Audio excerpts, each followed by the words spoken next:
In the quiet town of Clearwater, Sheriff Jack Wilkins's routine night patrol takes an unexpected turn when he discovers a young girl, Kayla, alone in a laundromat. Drawn to her mysterious solitude, Jack soon uncovers a heartbreaking secret about Kayla's past. As he steps in to help, an unexpected threat emerges, putting everything at risk. Will Jack be able to protect her, or will Kayla's past catch up to them both? Share your thoughts in the comments and hit subscribe for more gripping stories. Now let's dive into this emotional journey. The small town of Clearwater lay quiet under a blanket of stars, the streets empty except for the occasional rustle of leaves in the cool night breeze. Sheriff Jack Wilkins sat behind the wheel of his cruiser, a half-empty cup of coffee resting in the holder. At 53, Jack had come to prefer these late-night shifts, where the silence of the town matched the emptiness he felt inside. For him, the night was a refuge from the memories that haunted him during the day. His eyes drifted briefly to the worn photograph taped to the dashboard, showing his wife Laura and his daughter Emily. They both smiled back at him, frozen in time, a cruel reminder of the life he'd lost 7 years ago in a car accident that had taken them away from him. Jack quickly looked away, focusing on the road ahead. Grief had shaped him into a man of routines, and patrols gave him something to fill the void. Clearwater was no more than a dot on the map, a town where crime was almost non-existent. It was a town that asked little of its sheriff beyond his presence. As Jack drove the empty streets, his headlights washed over the 24-hour laundromat at the corner of Maple and Fifth. It wasn't a place that stood out, but tonight something caught his attention. A small figure inside, barely visible through the glass windows. He slowed the cruiser and squinted. A young girl. She was alone. Jack felt his instincts as a sheriff kick in. What was a child doing alone in a laundromat at this hour? The girl couldn't have been more than 8 or 9 years old, her small frame nearly swallowed by a faded jacket that was much too big for her. She was folding clothes, carefully placing them in a plastic bag, her movements slow and deliberate. Jack thought about getting out of the car, but then he stopped. She must be waiting for a parent, he told himself. Perhaps someone was nearby, just out of sight, maybe running a late errand. It wasn't uncommon in a town like Clearwater, where people tended to leave their doors unlocked and trust their neighbors. But as Jack drove away, the image of the little girl alone in the fluorescent light stayed with him, nagging at him in the back of his mind. The next night was much the same quiet streets, the same emptiness. But as Jack made his rounds, something pulled him back toward the laundromat. He slowed the cruiser as he passed, peering through the windows. There she was again, the same little girl, folding clothes in the dead of night, all alone. This time, Jack's curiosity mixed with concern. Why was she there again? Was this her routine? He made a mental note to pass by the laundromat again later that night, hoping to see if someone else would show up, but no one came. On the third night, when Jack saw the girl for the third time, the questions in his mind began to multiply. Where are her parents? Why is she doing laundry alone at such an hour? This wasn't a coincidence anymore, and his gut told him something was wrong. The little girl worked methodically, folding clothes with the care of someone much older, her small hands deftly smoothing out each garment before placing it neatly in the bag beside her. Jack couldn't shake the feeling that there was something unusual about the situation. His cop instincts were ringing alarms, but there was something else, something more personal. A part of him, deep down, felt connected to her loneliness. Hadn't he felt that same emptiness, that same weight of isolation? On the fourth night, Jack made a decision. He couldn't ignore it any longer. He had to know what was going on. He parked the cruiser across the street from the laundromat, watching as the girl moved through her usual routine. His heart tightened. She looked so small, so fragile, dwarfed by the machines that whirred around her. Taking a deep breath, Jack stepped out of the cruiser and made his way to the entrance. The bell above the door chimed softly as he walked in, and the girl glanced up for a brief moment before quickly looking back down at the clothes in her hands. Her face was expressionless, her body tense as if she were bracing for something. "Hey there," Jack said softly, keeping his voice calm. "You okay?" The girl didn't respond. her fingers tightening around the t-shirt she was folding. Jack crouched down to her level, careful not to startle her. Up close, he could see the wear on her jacket, the frayed cuffs, the scuffed shoes. "I'm Sheriff Wilkins," he said, tapping the badge on his chest. "What's your name?" For a moment, the girl froze, her eyes flicking toward the door as if she were considering running, but she didn't move. "It's okay," Jack said gently. "I just want to make sure you're all right." The girl finally spoke, her voice barely a whisper. "Kayla." "Kayla," Jack repeated, smiling softly. "Are you here by yourself?" Kayla nodded, her eyes still downcast. Jack frowned. This wasn't right. A child her age shouldn't be doing laundry alone in the middle of the night. He scanned the laundromat, looking for any sign of an adult, but the place was empty except for the hum of the machines. "Is your mom or dad coming to pick you up?" Jack asked carefully. Kayla shook her head. "No." Jack's concern deepened. He wanted to press further, to ask her where she lived, why she was out so late. But something stopped him. The fear in her eyes, the way her small body seemed to curl in on itself. It reminded him of Emily, his own daughter, when she was scared of thunderstorms. He didn't want to frighten her. Just as Jack was about to speak again, the door chimed, and a woman walked in carrying a basket of laundry. She looked over at Kayla, her expression neutral. "There you are, Kayla," the woman said. "You ready to go?" Kayla nodded, quickly gathering her things. Jack stood up, watching the exchange closely. Was this her mother? The woman didn't seem particularly affectionate toward Kayla, but she didn't seem threatening either. "Is everything all right here?" Jack asked the woman. She smiled politely. "Everything's fine, Sheriff. Just finishing up some laundry." Jack nodded, though unease gnawed at him. Something about this situation didn't sit right with him. As Kayla and the woman walked out of the laundromat, Jack felt a sense of dread wash over him. This isn't over, he thought to himself. There's more to this story. The next day, Sheriff Jack Wilkins couldn't shake the feeling that there was something deeply wrong with the little girl, Kayla, who kept appearing at the laundromat. As he sat in his office staring at the report on his desk, his mind kept drifting back to her small, quiet form and the unease that had taken root in his chest. He tapped his pen against the desk, trying to focus, but it was no use. After his encounter with her the night before, he had hoped to see some resolution, some adult stepping forward to explain why Kayla was out alone night after night. But the woman who had picked her up gave him no peace of mind. There was something cold about her, something distant, in the way Kayla had barely spoken, the fear in her eyes. It reminded him too much of the vulnerable children he'd seen in his years as a cop. He needed to know more. Jack picked up the phone and dialed the local school district office. After a few rings, a cheery voice answered. "Clearwater Unified, how can I help you?" "Hi, this is Sheriff Wilkins," Jack said. "I'm looking for information on a student. Her name is Kayla Henderson, about 8 or 9 years old. She lives here in town." There was a pause on the other end. "One moment, Sheriff." Jack waited, the tension building in his chest. How hard could it be to find information on a young girl in a small town? After a few minutes, the woman returned. "I'm sorry, Sheriff, but we don't have any record of a Kayla Henderson attending any of the schools in our district." Jack frowned. "Are you sure? Could she be under a different name?" "I've checked all variations. There's no Kayla Henderson or anyone matching that age and description." Jack thanked her and hung up, a sense of dread creeping up his spine. "No school records? That doesn't make sense." He pushed back from his desk and grabbed his jacket. Something wasn't right, and he wasn't going to rest until he found out what it was. That night, Jack drove his usual patrol route, but this time he made a point to pass by the laundromat more than once. As the clock ticked closer to midnight, he spotted Kayla through the laundromat windows, just like before, methodically folding her clothes. She was alone again, and this time there was no sign of the woman who had picked her up. Jack's gut twisted. He couldn't keep ignoring this. Pulling the cruiser to a stop across the street, he decided to wait and see if anyone came for her. As the minutes stretched into hours, no one did. The laundromat slowly emptied until it was just Kayla, sitting quietly on the bench with her small bag of clothes by her side. Finally, Jack stepped out of the cruiser and crossed the street.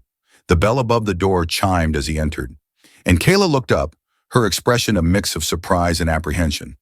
"Hey, Kayla," Jack said softly, kneeling down beside her. "It's late. Where's your mom?" Kayla's eyes darted to the floor. She's busy," she murmured. Jack frowned. "Busy? She's not coming to get you?" Kayla shook her head, hugging the bag of clothes to her chest. Jack felt a pang of concern twist inside him. This isn't just a kid helping with chores. This is something else entirely. "Kayla," Jack began gently, "where do you live?" Kayla didn't answer. Instead, she stood up suddenly, grabbing her bag and heading for the door. "Wait," Jack called after her, but she was already gone, disappearing into the darkness outside. Jack stood there, his heart pounding. Why is she running? What is she hiding? He wasn't sure what he had just witnessed, but it felt wrong. Very wrong. The next few days, Jack couldn't let the situation go. Every time he drove by the laundromat, he looked for Kayla. His concern grew as he spoke with people around town, especially those who frequented the laundromat or lived nearby. One night, as he stopped at the local diner for coffee, he overheard two women talking in hushed tones at the counter. They didn't notice him, but their conversation was unmistakably about Kayla. "That little girl again," one of them whispered. "Always there, late at night, no one around to watch her. It's not right." "I know," the other woman replied. "It gives me the chills. A child that young, all by herself like that? Someone ought to call social services." Jack's grip on his coffee mug tightened. It wasn't just him. Other people were noticing too. The town was starting to talk. But why hadn't anyone done anything about it yet? He couldn't shake the feeling that if he didn't act, no one would. Determined to figure out what was going on, Jack decided to take matters into his own hands. That night, he positioned himself in his cruiser a block away from the laundromat, far enough to remain unseen but close enough to keep an eye on Kayla. He had to know where she was going, and more importantly, where she was coming from. At just before midnight, as expected, Kayla appeared from around the corner, her small frame barely visible in the dim light of the street lamps. She slipped inside the laundromat, and Jack waited, watching closely. Hours passed, and no one came to pick her up. Finally, as the last hour of the night ticked by, Jack saw Kayla leave the laundromat, the small bag of clothes clutched tightly in her arms. She glanced nervously over her shoulder before turning down an alleyway behind the building. Jack's heart raced. Where is she going at this hour? Quietly, he followed her, staying far enough back to remain undetected. The alley led to the edge of town, past darkened storefronts and abandoned lots, until they reached a small, rundown building, an old boarding house long forgotten by most of Clearwater. Kayla slipped through a broken side door, disappearing inside. Jack stood in the shadows, his mind racing. She's living here? All alone? He wanted to follow her, to make sure she was safe, but something stopped him. This was bigger than he'd thought. He couldn't just barge in and scare her. He needed to approach this carefully, with a plan. The next day, Jack sat at his desk, frustration gnawing at him. He had tried talking to Kayla, tried getting her to open up, but it wasn't enough. There were too many unanswered questions, too many pieces missing. He needed more information, and he needed it fast. He decided to visit Mrs. Johnson, an elderly woman who lived in the apartment above the laundromat. She had been a longtime resident of Clearwater and knew more about the town's comings and goings than anyone else. When Jack knocked on her door, Mrs. Johnson greeted him with a warm smile. "Sheriff Wilkins, what brings you by?" "Mrs. Johnson," Jack said, "I'm looking into something, and I could use your help. Have you noticed a little girl at the laundromat lately?" "Late at night?" Mrs. Johnson's smile faded. "Oh, that poor little thing," she said, shaking her head. "I see her all the time. Looks so tired, bless her heart. I offered her a cookie once, but she just shook her head and kept folding clothes. It's not right, Sheriff. A child her age should be home in bed, not wandering around at midnight." Jack's stomach tightened. "Do you know anything about her? Who she's with? Where she lives?" Mrs. Johnson frowned. "No, I don't. But I've never seen her with anyone. Always alone." Jack thanked her and left, his mind racing. Kayla wasn't just in trouble, she was in danger. The next evening, Sheriff Jack Wilkins found himself parked outside the laundromat again, his mind swirling with thoughts of Kayla. He had spent the day researching the abandoned boarding house and talking to a few more residents, but none of them knew much about it. It had been empty for years, falling into disrepair, and no one had any idea a child was living there. Jack felt a knot in his chest tighten. How long had she been there, all alone?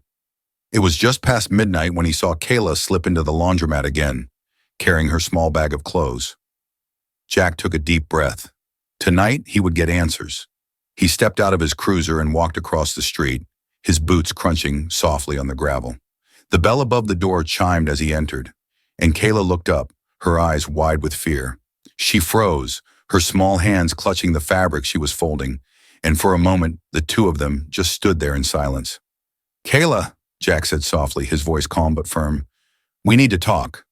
Kayla didn't move. She looked down at the floor, her body tense as if ready to bolt. "I'm not going to hurt you," Jack continued, kneeling down to her level. "I just want to make sure you're okay." Kayla shook her head, her eyes filling with tears. "I'm fine," she whispered, her voice barely audible. "No, you're not," Jack said gently. "You've been here alone night after night. I know you're scared, but I need to know what's going on. Where are your parents, Kayla? Who's taking care of you?" Kayla's lower lip trembled, and for a moment Jack thought she was going to cry. But instead she looked away, her shoulders shaking as she held back sobs. "They're gone," she whispered. "My mom, she got sick. She didn't wake up." Jack felt a lump form in his throat. Gone? Her mother was dead? He had suspected something was wrong, but hearing it from Kayla's own mouth made his heart ache. He reached out, placing a gentle hand on her shoulder. "I'm so sorry, Kayla," he said softly. "But what about your dad or other family? Is there anyone who can help you?" Kayla shook her head again, her voice a broken whisper. "There's no one. It was just me and my mom." Jack's heart tightened. This little girl had been all alone for who knows how long, struggling to survive without anyone to care for her. He could see it now, the oversized jacket, the exhaustion in her eyes, the way she flinched at the slightest sound. She was afraid, and she had every reason to be. "How long have you been on your own?" Jack asked, his voice thick with emotion. Kayla shrugged, wiping her eyes with the back of her hand. "A long time." Jack let out a long breath, the weight of her words settling heavily on his shoulders. A child her age, fending for herself in an abandoned building, no family, no safety. This wasn't just neglect. This was survival. Jack knew he had to act, but he didn't want to scare Kayla. He needed to gain her trust, to show her that he wasn't just another adult who would let her down. He had already failed to save his own daughter. He couldn't fail Kayla, too. "Kayla," Jack said carefully, "you don't have to keep doing this on your own. I can help you. I want to help you." Kayla looked up at him, her eyes filled with uncertainty. "Why?" she asked, her voice small and hesitant. "Why do you care?" Jack paused, the question catching him off guard. But then, as he looked at her, he knew exactly why. Because she reminded him of Emily. Because he couldn't save his own family. But maybe he could save Kayla. "Because no one should have to go through what you're going through," Jack said softly, "especially not a kid. And because I lost someone too, my daughter." Her name was Emily. Kayla's eyes widened, and for the first time Jack saw a flicker of understanding in her gaze. "If Emily were in trouble," Jack continued, his voice thick with emotion, "I'd want someone to help her, and I think your mom would want the same for you." For a long moment, Kayla was silent, her small hands twisting the fabric of her jacket. Then slowly she nodded. "Okay," she whispered, "but I don't want to go to foster care. I'm scared." Jack's heart ached at the fear in her voice. He couldn't blame her. The system wasn't always kind to kids like Kayla, and he didn't want to hand her over to an uncertain fate. But he also knew he couldn't just leave her in that abandoned building. "We'll figure something out," Jack promised, "but you can't stay in that place anymore. You deserve better than that." Kayla didn't respond, but the way she looked at him, the glimmer of hope in her eyes, was enough for Jack to know he was on the right path. The next morning, Jack sat at his desk, his mind racing with thoughts of Kayla. She had agreed to stay at the station for the night, but he knew it was only a temporary solution. He needed to find a more permanent arrangement, and fast. Jack picked up the phone and dialed social services. After a few rings, a woman's voice answered. Clearwater Child Protective Services, this is Monica Thompson speaking. How can I help you? Monica, this is Sheriff Wilkins, Jack said, leaning back in his chair. I've got a situation here, and I could use your help. He explained everything, Kayla's situation, her mother's death, and how she had been living on her own for months. Monica listened quietly, her voice calm but firm when she finally spoke. This is serious, Sheriff, Monica said. We need to get her into protective care immediately. It's not safe for her to stay on the streets. Jack sighed. I know, but she's scared of going into the system. She's already been through so much, and I don't want to traumatize her even more. There was a pause on the other end. I understand, Monica said softly, but we have protocols in place for a reason. Children in her situation need stability, structure, and support.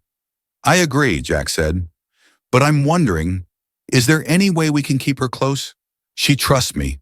If we throw her into foster care without a plan, I'm afraid she'll run. Monica was silent for a moment, and Jack could hear the sound of papers shuffling on her end. There might be a way, she said finally.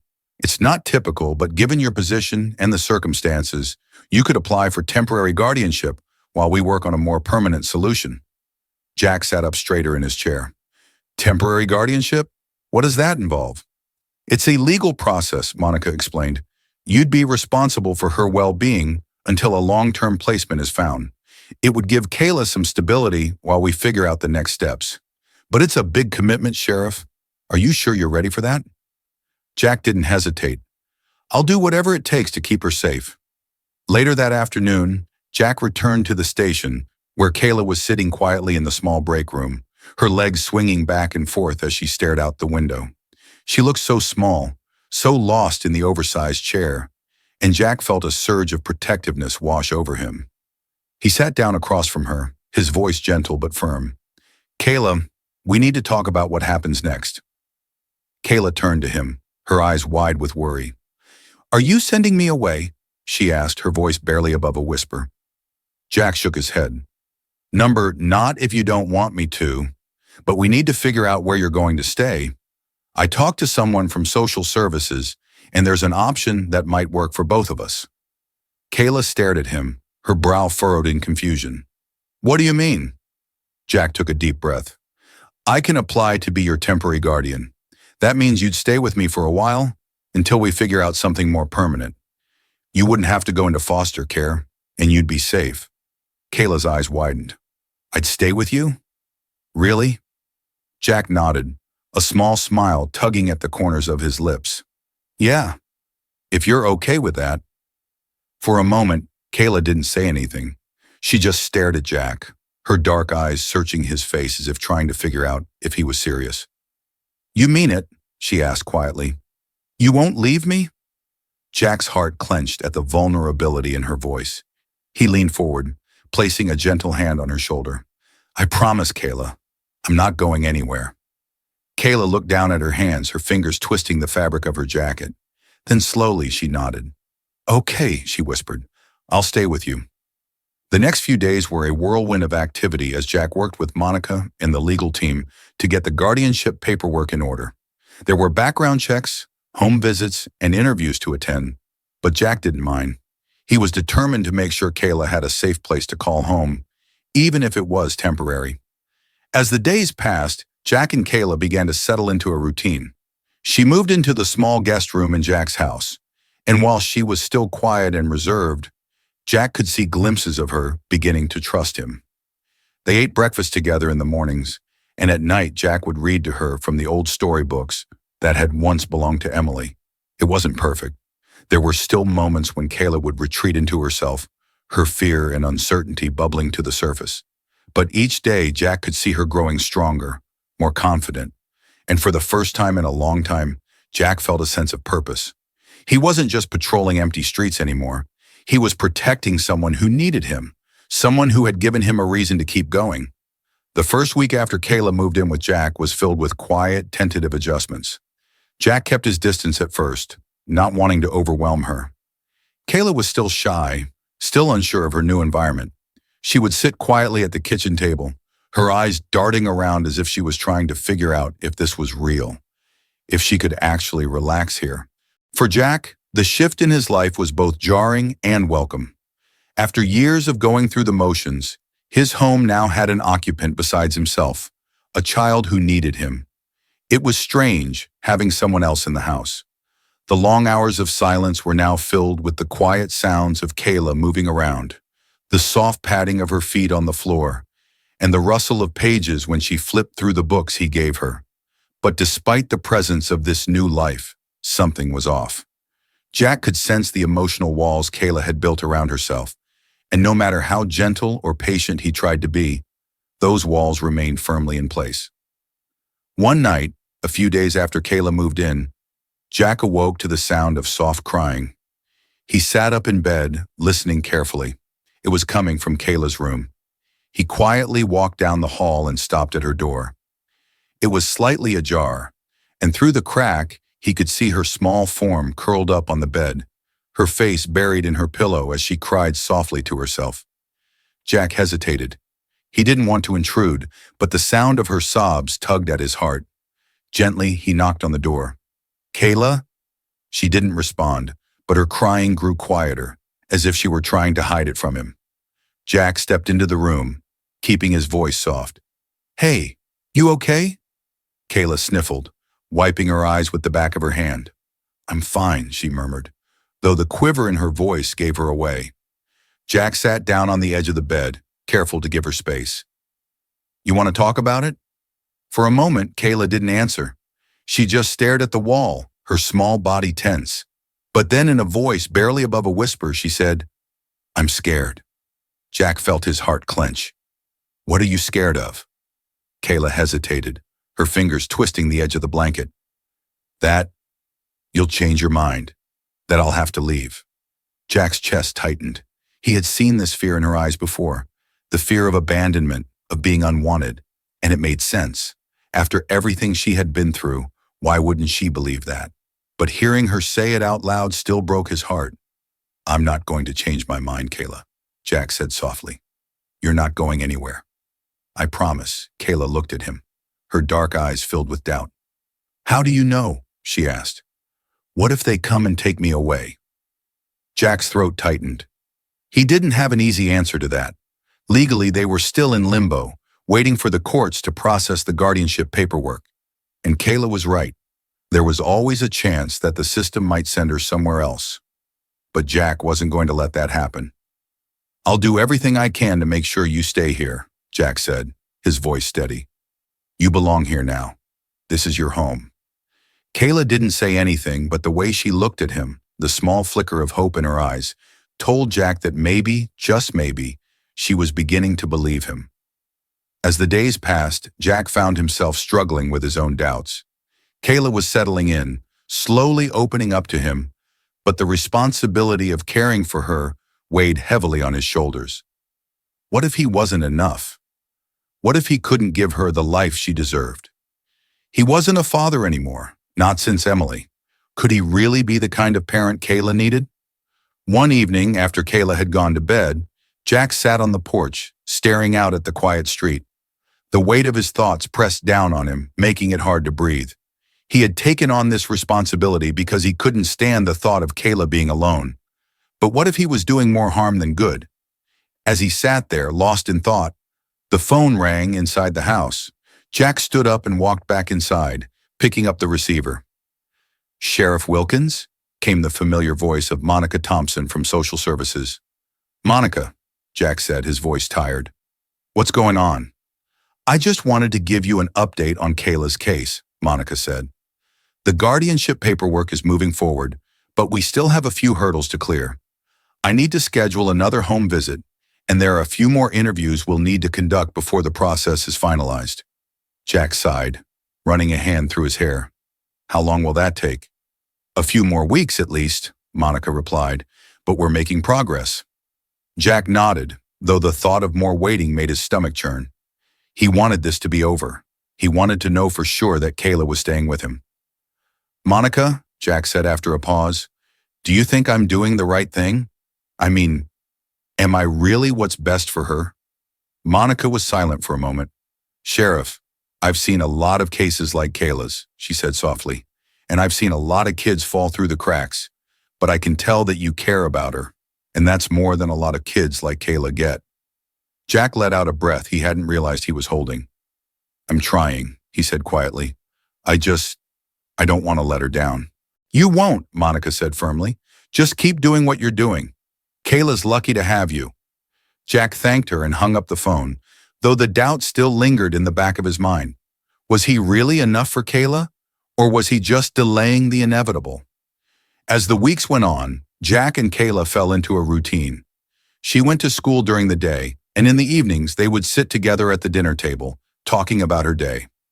At first, Kayla was quiet, answering his questions with one-word responses, but gradually she started opening up more. One night, as they sat together eating dinner, Kayla looked up at Jack and said, "Can I tell you something?" Jack set down his fork and nodded. "Of course." Kayla hesitated, her fingers fidgeting with the hem of her shirt. "It's about my mom." Jack's heart tightened. He had been careful not to press her about her past, knowing it was a sensitive topic. But now that she was ready to talk, he listened closely. "She wasn't always sick," Kayla began, her voice soft. "When we first came here, she was fine. We were fine. But then, she started coughing a lot. She couldn't work anymore, and we lost our apartment." Jack listened, his chest aching as Kayla recounted her story. "We stayed in shelters for a while," Kayla continued, "but then she got really bad. One night she couldn't breathe, and they took her to the hospital. I stayed there with her, but she didn't wake up." Jack felt a lump form in his throat. He could hear the pain in Kayla's voice, the way she was trying so hard to hold back her tears. "I didn't know what to do," Kayla whispered. "I was so scared." Jack reached out and gently took her hand. "I'm so sorry, Kayla. That must have been so hard for you." Kayla nodded, her eyes filling with tears. "I didn't want anyone to know. I thought if they found out they'd take me away. So I just stayed away from everyone." Jack's heart broke for her. She had been carrying this burden for so long, trying to survive on her own. No child should have to go through that. "You're not alone anymore," Jack said softly. "You don't have to carry this by yourself. I'm here for you." Kayla looked up at him, her eyes red and puffy. "Do you really mean that?" Jack nodded, his voice steady. "I mean it. You're safe here, Kayla." For a long moment, Kayla was silent, her small hand gripping Jack's. Then slowly she nodded. "Okay," she whispered. Despite the progress they were making, Jack still found himself lying awake at night, staring at the ceiling as doubts gnawed at him. He had taken on a huge responsibility, and while he cared deeply for Kayla, he couldn't help but wonder if he was really the right person for her. The legal process was dragging on longer than he had hoped, and with each passing day, the fear of losing Kayla grew stronger. What if the courts decided she would be better off somewhere else? What if someone else stepped in and took her away? One evening, Jack sat down with Monica Thompson to discuss the next steps in Kayla's case. "We're getting close, Sheriff," Monica said, flipping through a stack of papers. "But there are still some logistical issues we need to resolve before the guardianship is finalized." Jack frowned. "Like what?" "Well, for one thing, we need to ensure that you're fully prepared for the long-term responsibilities of caring for a child," Monica explained. "We'll need to schedule another home visit, and there will be a few more interviews." Jack nodded, though the thought of more scrutiny made him uneasy. What if they found something wrong? What if they decided he wasn't fit to be Kayla's guardian? "I understand," Jack said, trying to keep his voice calm. "I just want to make sure everything goes smoothly. Kayla's been through enough already." Monica smiled kindly. "I know. And from what I've seen, you're doing a great job. Just hang in there a little longer." Jack thanked her, but as he drove home that night, the doubts continued to swirl in his mind. He wanted to believe that everything would work out, that Kayla would be allowed to stay with him. But deep down, the fear of losing her gnawed at him, refusing to let go. A few days later, as Jack was getting ready for work, he noticed that Kayla had been unusually quiet. She barely touched her breakfast, and when he asked her if she was okay, she simply shrugged and said she wasn't hungry. Jack watched her carefully, his brow furrowing with concern. Something was bothering her, but she wouldn't tell him what it was. Later that afternoon, as Jack was finishing his shift, he received a call from the school. "Sheriff Wilkins, this is Mrs. Spencer, the school counselor. I'm calling about Kayla." Jack's heart skipped a beat. "Is something wrong?" "Well," Mrs. Spencer began, her voice hesitant, "Kayla had a bit of an outburst today. She got into an argument with another student and then locked herself in the bathroom. It took us a while to get her to come out." Jack frowned. "That doesn't sound like her. Did she say what was wrong?" "She wouldn't tell us much," Mrs. Spencer said. "But I think it might have something to do with her feeling insecure about her situation. She seems really worried about what's going to happen to her." Jack's chest tightened. Of course she's worried, he thought. She's been through so much already, and the uncertainty is eating her alive. "I'll talk to her," Jack said. "Thanks for letting me know." That evening, as Jack sat down with Kayla for dinner, he gently broached the topic. "Hey," he said softly, "I got a call from your school today. Mrs. Spencer told me about what happened." Kayla didn't look up from her plate. She just stared at the food, pushing it around with her fork. "Do you want to talk about it?" Jack asked, keeping his voice calm. For a long moment, Kayla didn't say anything, but then, in a voice so quiet it was almost a whisper, she said, "What if they take me away?" Jack's heart sank. He had known this fear was lurking in the back of her mind, but hearing her say it out loud was like a punch to the gut. "They're not going to take you away," Jack said firmly. "We're working on it, Kayla. We're almost there." "But what if they don't let me stay?" Kayla asked, her voice trembling. "What if they say you're not good enough?" Jack felt a lump form in his throat. What if she's right? "Kayla," Jack said softly, reaching out to take her hand. "I'm going to do everything I can to make sure you stay here. You belong here, with me." Kayla looked up at him, her dark eyes filled with uncertainty. "You really want me to stay?" Jack nodded, his voice steady. "More than anything." For the first time that evening, Kayla smiled. Just a small, tentative smile, but it was enough to give Jack hope. "Okay," she whispered. As the days passed, Jack and Kayla continued to navigate their new life together. There were still moments of doubt and fear, but they were learning to trust each other more with each passing day.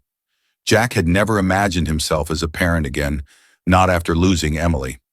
But with Kayla, he felt a sense of purpose that had been missing from his life for so long.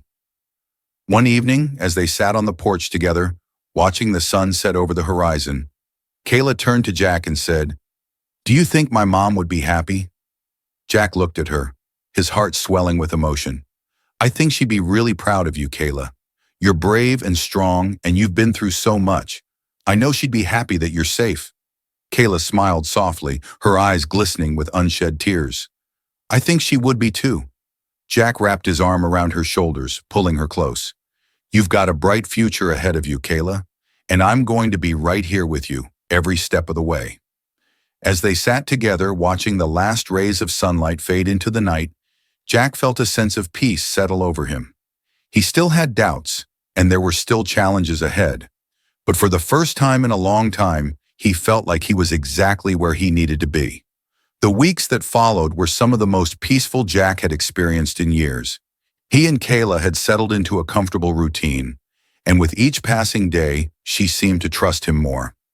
Their mornings were filled with quiet breakfasts, their evenings with stories and the occasional game of checkers. Kayla had even started smiling more, the fear that once shadowed her every move slowly fading away. But even as things seemed to be going well, Jack couldn't shake the lingering worry about the finalization of the guardianship. The process was dragging on longer than expected, and every delay only deepened the gnawing sense of uncertainty that hung over them. One afternoon, as Jack sat in his office at the sheriff's station, Monica Thompson from Social Services called. "Sheriff Wilkins," Monica said, her voice steady, "I wanted to give you a heads up. We've had an unexpected development in Kayla's case." Jack's stomach dropped. "What kind of development?" There was a pause on the other end of the line, and Jack could almost hear Monica weighing her words carefully. "Kayla's biological father has come forward," Monica said finally. "He's claiming custody." Jack froze, his heart pounding in his chest. Kayla's father? He hadn't even known she had a father in the picture. "He wants custody?" Jack asked, his voice tight with disbelief. "Yes," Monica confirmed. His name is Mark Jensen. He's filed for custody, and the courts are reviewing his claim. Jack's mind raced. Where had this man been all this time? Why was he only coming forward now? Kayla had never mentioned her father, and Jack had assumed he was either out of the picture or uninterested in her life. But now, after everything, this man wanted to take her away?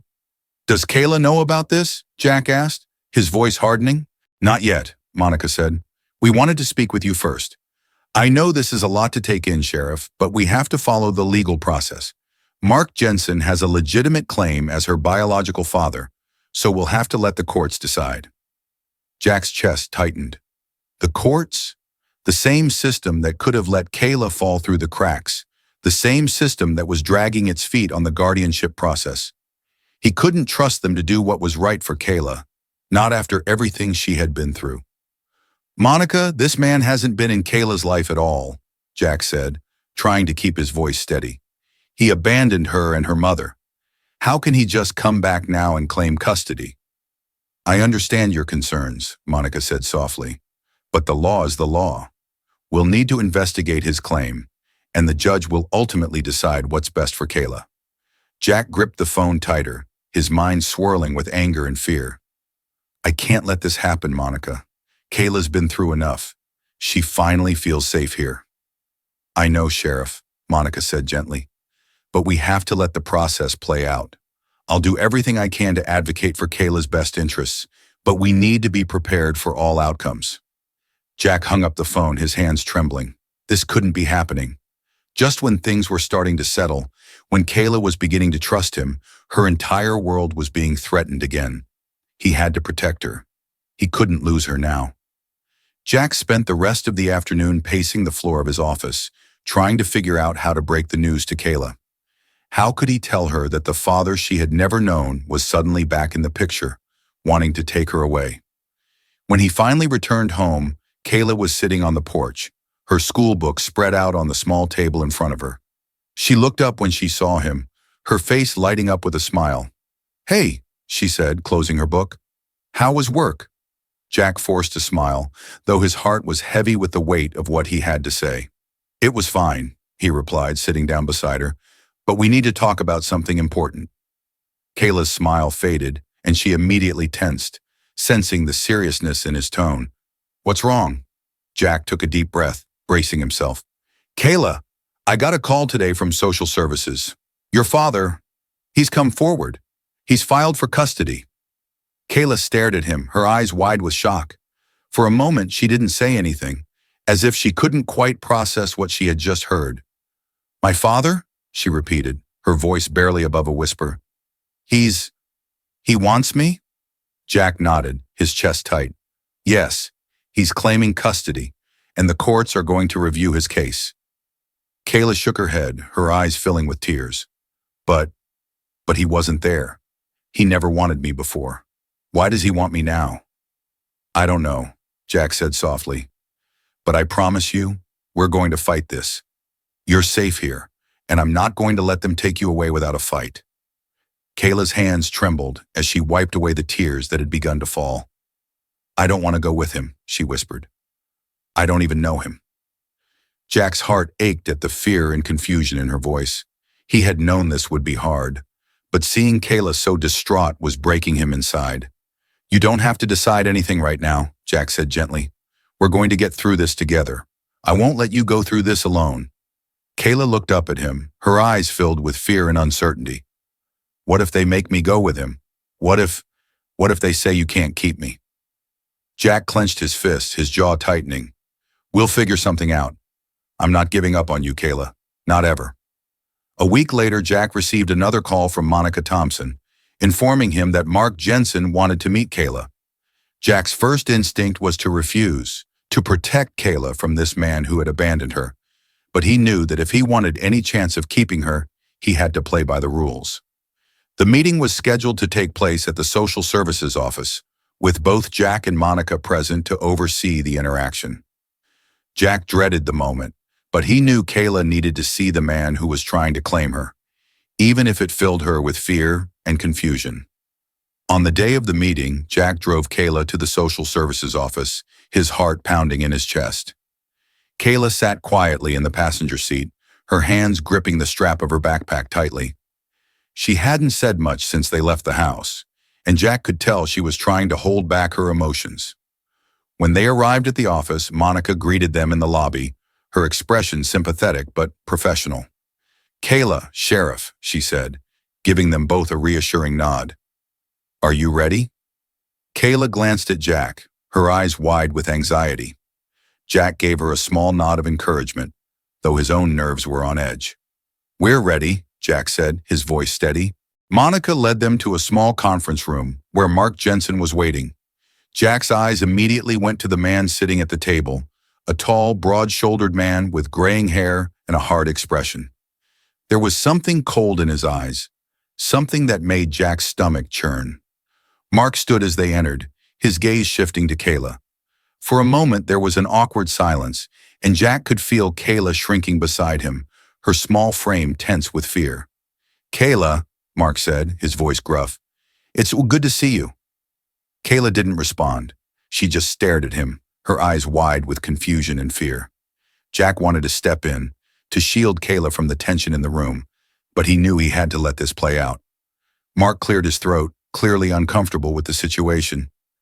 "I know this is a lot for you," he said awkwardly, "but I'm your father, and I want to make things right." Kayla's hands trembled as she looked down at the floor, her voice barely audible. "Where were you?" she whispered. Mark hesitated, his face hardening.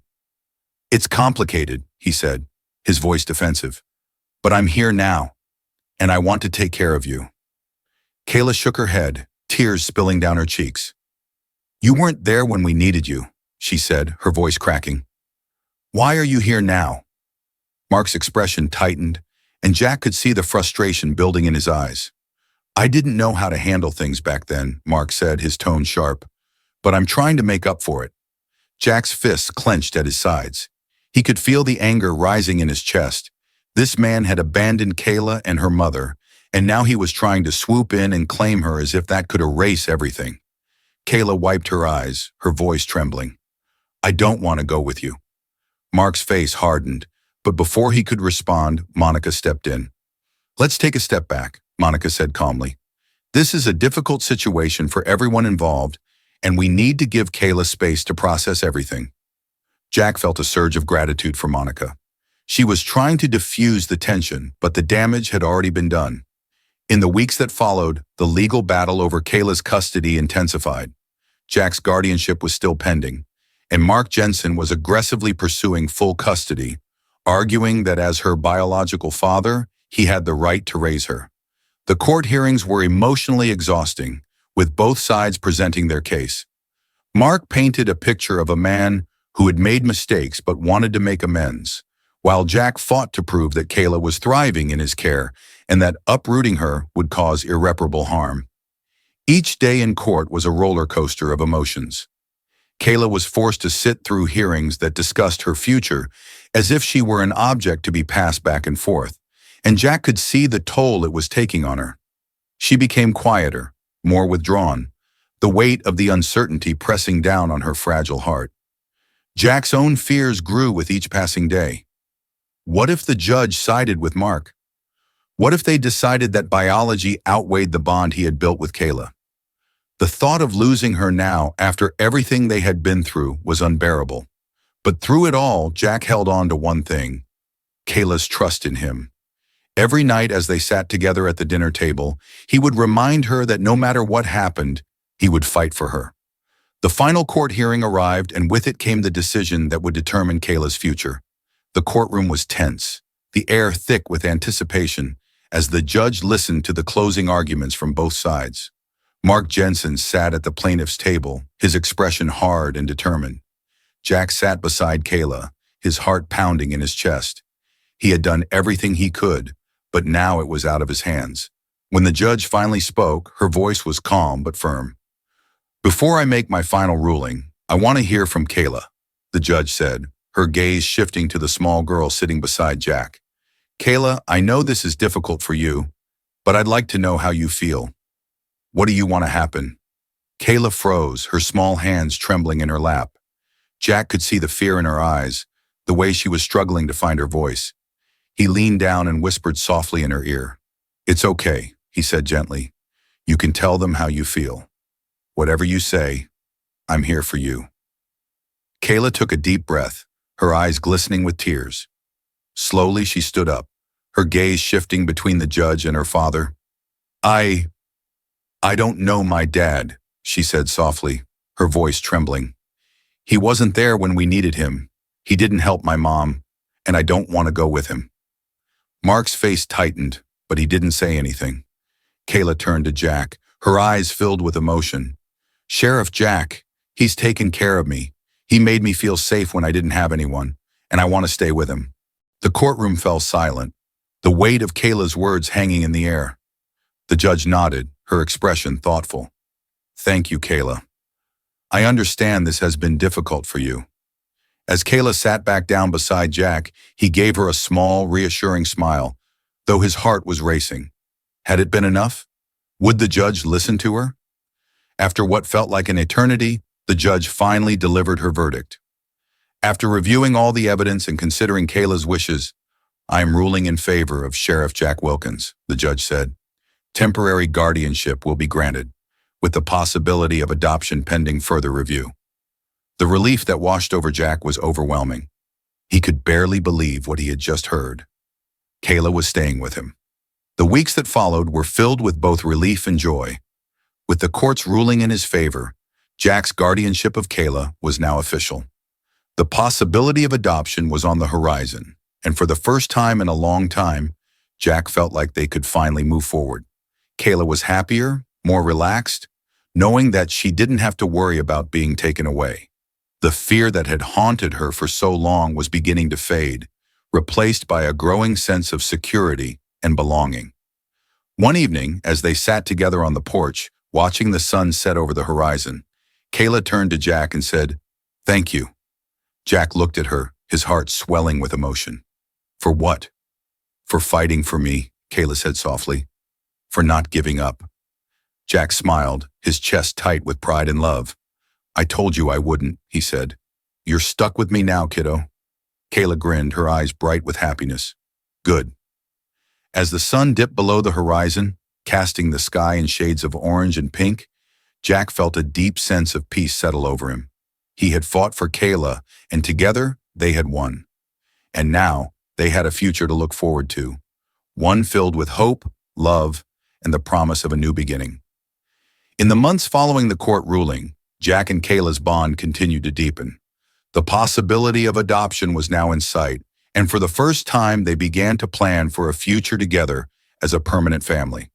But the process of adoption was long and complex. Jack knew there were still legal hoops to jump through, and while they had won the guardianship battle, the adoption required more scrutiny. He was willing to do whatever it took, but he couldn't help but feel the pressure mounting as every meeting, home visit, and document became another hurdle to overcome. One afternoon, Monica Thompson visited Jack's home for yet another round of interviews. Kayla sat quietly in the living room, her face serious but calm, as Monica went through the necessary questions about her well-being. "How have things been at school, Kayla?" Monica asked gently. Kayla looked at Jack for reassurance, and he gave her a small nod. "They've been okay," Kayla said softly. "I like my teacher, and I'm making more friends." Monica smiled, jotting down notes. "That's wonderful to hear. And how do you feel about staying with Sheriff Jack?" Kayla glanced at Jack again before answering. "I feel safe and happy." Jack's heart swelled at her words. He hadn't realized how much her approval meant to him until that moment. Monica continued with her questions, and Jack could feel the weight of each one. This was the final stretch, and every word felt like a step closer, or further away, from making Kayla a permanent part of his life. When the interview was over, Monica gave them both a warm smile. "You're doing great, both of you," she said, standing to leave. "I'll be in touch about the next steps." As she walked out the door, Jack felt a mix of relief and anxiety. They were so close, but the uncertainty still gnawed at him. What if something went wrong? What if the system found a reason to deny the adoption? That night, as he and Kayla sat together on the porch, the weight of the process began to press down on Jack. "Are you okay?" Kayla asked, her voice soft. Jack forced a smile. Yeah, I'm fine. Just a lot on my mind. Kayla looked up at him, her eyes filled with concern. You're worried about the adoption, aren't you? Jack hesitated, not wanting to burden her with his fears. But he knew he couldn't hide his emotions from her. She had grown so much, and they had become so close. A little, Jack admitted. I just want everything to go smoothly. I want you to stay with me, Kayla. For good. Kayla reached out and took his hand, her small fingers squeezing his tightly. I want to stay with you too, she whispered. No matter what happens, we'll be okay. Right? Jack nodded, his throat tight with emotion. Yeah, kiddo. We'll be okay. As the adoption process moved forward, something began to shift in Kayla. She became quieter, more introspective, and Jack noticed her withdrawing a bit from their usual routines. It worried him, but he didn't want to push her too hard. One evening, after dinner, Jack found Kayla sitting on the porch, staring out at the sunset with a distant look in her eyes. Everything okay? Jack asked, sitting down beside her. Kayla didn't answer right away.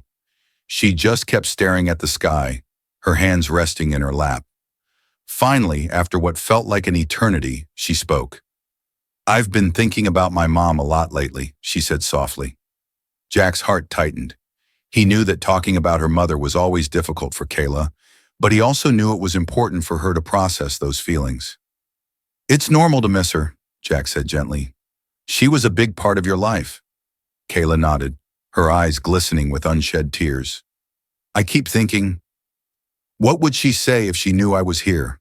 If she knew I was going to be adopted? Jack swallowed the lump in his throat. I think she'd be proud of you, he said quietly. And I think she'd be happy to know that you're safe and loved. Kayla wiped her eyes, her voice trembling. I wish she were here.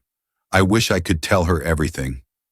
Jack reached out and pulled Kayla into a gentle hug, holding her close as she cried softly against his chest. You can still talk to her, Jack whispered. She may not be here, but you can still tell her how you feel. Kayla looked up at him, her eyes filled with sadness. Do you think she knows? Jack smiled gently. I think she does. For a long time, they sat there in silence, the weight of the past hanging between them. But in that moment, Jack realized something. They weren't just waiting for the future. They were learning to live with their pasts, together. As the adoption process neared its final stages, Jack received an unexpected phone call from Monica Thompson. Sheriff Wilkins, I wanted to let you know about a small complication that's come up, Monica said, her voice calm but cautious. Jack's stomach dropped. What kind of complication? There's been a last-minute inquiry from a relative of Kayla's on her mother's side, Monica explained. A distant cousin who is expressing interest in taking custody. Jack's heart sank. A relative? Now? After all this time? Why are we only hearing about this now? Jack asked, trying to keep his voice steady. They weren't aware of Kayla's situation until recently, Monica said. It's not uncommon for relatives to come forward late in the process. The courts will need to consider their claim, but I want to assure you that we're going to advocate for Kayla's best interests. Jack clenched his fists, a surge of frustration washing over him. They were so close. How could this happen now? What are the chances that this relative could actually get custody? Jack asked, his voice tight. It's hard to say, Monica admitted. It will depend on a number of factors, including their ability to provide for Kayla and the strength of your bond with her. We'll present your case, and the judge will make the final decision. Jack thanked Monica and hung up the phone, his mind racing. How could everything be threatened now, just when they were about to become a family? When he told Kayla about the potential complication, her reaction was immediate. I don't want to go with them, she said, her voice trembling with fear. I don't even know them. Jack knelt beside her, his heart aching at the fear in her eyes. I know, Kayla, and we're going to fight this. But you need to be strong, okay? We've been through a lot, and we're not giving up now. Kayla nodded, though the uncertainty lingered in her gaze. Jack wished he could give her more reassurance. But the truth was, he didn't know what the courts would decide. All he could do was keep fighting. The day of the final adoption hearing arrived, and Jack felt the weight of the moment pressing down on him. The courtroom was filled with the familiar faces of lawyers, social workers, and the judge, but it was the presence of Kayla's distant relative that unnerved him the most. The relative, Margaret Turner, sat at the plaintiff's table, her expression calm but determined. She was a middle-aged woman, well-dressed and poised, and as much as Jack hated to admit it, she seemed capable and well-intentioned. But that didn't change the fact that she had been absent from Kayla's life up until now. Jack couldn't shake the feeling that this wasn't about Kayla's best interests. It was about family ties and legal obligations. The hearing began with each side presenting their case. Margaret spoke of her desire to reconnect with her late cousin's child, to provide Kayla with a sense of family and heritage that she believed was important. But when it was Jack's turn to speak, he poured his heart out. He talked about the bond he had formed with Kayla, about the progress she had made since coming into his care, and about the deep love and commitment he had for her. "She's not just a child in need of a home," Jack said, his voice thick with emotion. "She's my family now, and I'm hers. We've built a life together, and I want to give her the stability, love, and future she deserves." Kayla was called to the stand, just as she had been during the custody battle with her father. She stood before the judge, her small frame dwarfed by the large courtroom, but there was a quiet strength in her voice. "I want to stay with Sheriff Jack," Kayla said firmly. "He's the one who's been there for me. He's the one who made me feel safe, and I love him." Tears welled up in Jack's eyes as he listened to her speak. He knew how much courage it took for Kayla to stand up for herself, and in that moment, he was more proud of her than he had ever been. The judge listened carefully to both sides, and after what felt like an eternity, she delivered her final ruling. "After reviewing all the evidence and considering the best interests of the child, I am ruling in favor of Sheriff Jack Wilkins," the judge said. "The adoption is hereby approved." The relief that washed over Jack was overwhelming. He felt like he could finally breathe again. Kayla was officially his daughter. The days that followed the adoption ruling were filled with celebration and joy. For the first time in a long time, Jack felt a sense of peace and happiness that he hadn't known since before Emily and Laura's deaths. Kayla was his daughter, and they were a family, officially and forever. They threw a small party to celebrate, inviting a few close friends and neighbors who had supported them throughout the process. Kayla beamed with happiness as she showed off her new room, which they had decorated together with bright yellow walls, her favorite color. But it wasn't just about the party or the legal paperwork. It was about the small moments they shared every day. The laughter at the dinner table, the quiet talks before bed, the way Kayla would call him Dad now with confidence and pride. One evening, as they sat together on the porch, Kayla turned to Jack and said, "Do you think Emily would have liked me?" Jack smiled, his heart swelling with emotion. "I think she would have loved you." Kayla grinned, her eyes sparkling with happiness. "I think I would have liked her too." As the sun set over the horizon, casting a warm golden light over them, Jack felt a deep sense of gratitude. The journey they had been on had been long and difficult, filled with heartbreak and uncertainty. But in the end, they had found each other. They had built a family together. And as they sat there, side by side, watching the world slowly fade into night, Jack knew that this was just the beginning of their story. Together, they would face whatever came next, because they were a family now. As the weeks turned into months, Jack and Kayla settled into their new life together. The weight of uncertainty had lifted, and in its place was a sense of hope and stability that neither of them had known for a long time. Kayla was thriving at school, making friends, and excelling in her classes. She had even joined the school's art club, where she spent hours creating beautiful paintings and drawings, something that Jack loved seeing. Her creativity and spirit were blossoming, and Jack couldn't have been prouder. One Saturday morning, as they sat at the kitchen table eating pancakes, part of their weekly tradition, Kayla looked up at Jack and asked, "Do you think we'll ever stop having to fight for things?" Jack paused, considering her question. It was true. They had fought so hard to get where they were. But now, with the adoption finalized and their future secure, he felt like they had finally won the battle. "I think we've done our share of fighting," Jack said, smiling. "Now it's time to enjoy life. Together." Kayla smiled back, a look of contentment settling over her. "I like that. As they finished their breakfast, Jack felt a deep sense of peace. They had been through so much, but they had come out stronger on the other side. The journey hadn't been easy, but it had brought them together in a way that nothing else could. And now, with the future wide open before them, Jack knew that whatever challenges came their way, they would face them as a family. Because in the end, it wasn't just about the fight. It was about the love that had grown between them, the love that had made them a family, and that was something no one could ever take away. As the months passed, Jack and Kayla continued to grow together, their bond strengthening with each day. Their lives had found a new rhythm, one filled with moments of joy, laughter, and the simple happiness that came from knowing they were no longer alone. One evening, as they sat on the porch watching the stars appear in the sky, Kayla turned to Jack with a thoughtful expression. "Do you ever think about how everything would be different if you hadn't found me that night?" she asked softly. Jack looked at her, his heart swelling with emotion. He thought back to that fateful night at the laundromat, when he had first seen the small, frightened girl sitting all alone. It seemed like a lifetime ago now, but in many ways, it was the moment that changed both of their lives forever. "I think about it all the time," Jack admitted, "and every day I'm grateful that I did find you." Kayla smiled, leaning her head against Jack's shoulder. "Me too. I never thought I'd have a family again."